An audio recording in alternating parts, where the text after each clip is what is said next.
ఆయనకు కష్టము కలిగించేది కాకుండా నీ జీవితం ఉంటుందో, అప్పుడు నా దేవుడు నీ జీవితంలో కార్యము చేయటానికి, నా దేవుడు నీ జీవితంలో అద్భుతమును జరిగించటానికి, నా దేవుడు నీ జీవితంలో ఒక గొప్ప కార్యము చేయటానికి ఆయనకు అవకాశం ఉంటుంది.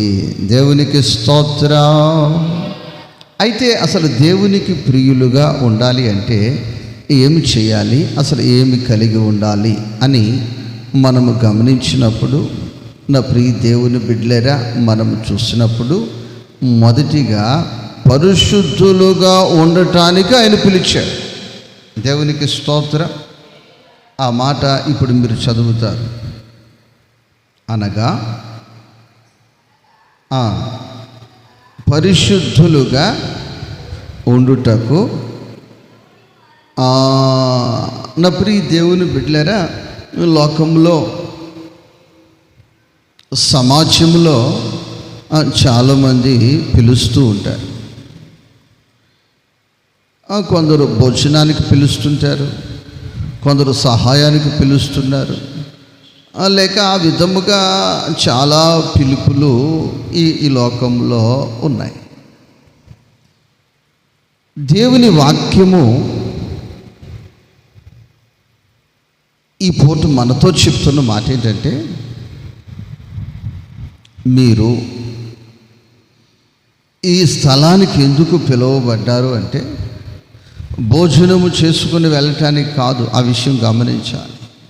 లేక మీ మొక్కుబళ్ళు ఈ స్థలములో చెల్లించుకుని వెళ్ళటానికి కాదు. ఆ విషయాన్ని గుర్తుంచుకోవాలి. మరి ఎందుకు పిలువబడ్డారంటే మీరు పరిశుద్ధులుగా ఉండటానికి.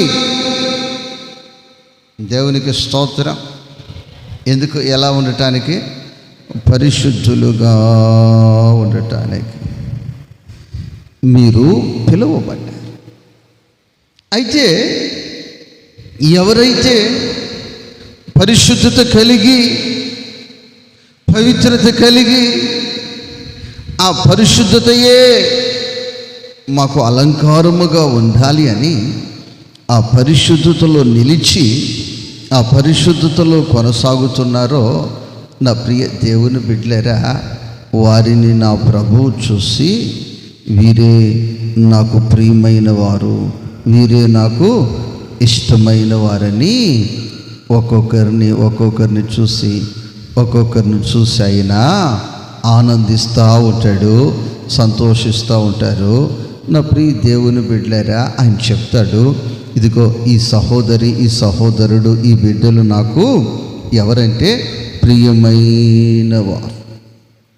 ఆయన డబ్బులు ఉన్నవారిని ప్రియమైన వారని అంచడు.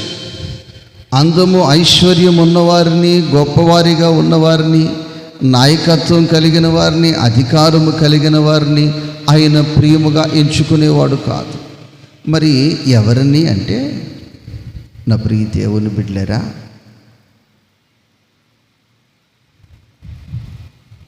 ఎవరిని అంటే ఎవరైతే ఆ పరిశుద్ధత కలిగి జీవితాన్ని కొనసాగిస్తారో, వారి చూపులోనే కానీ, వారి ప్రవర్తనలోనే కానీ, వారి ఆలోచనలోనే కానీ, వారి జీవితంలోనే కానీ ఎవరైతే ఆశపడతారో వారిని నా దేవుడు ప్రియులుగా ఎంచుకుంటాడు. ఊహలోనైనా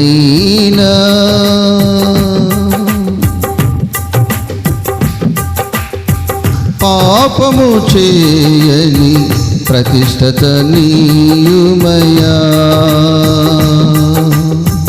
ఊహలోనైనా పాపము చేయని ప్రతిష్ఠత నీయుమయా. ప్రతి చోట నీ సాక్షిగా ప్రభువా నీ ప్రతినిధినయ్యా.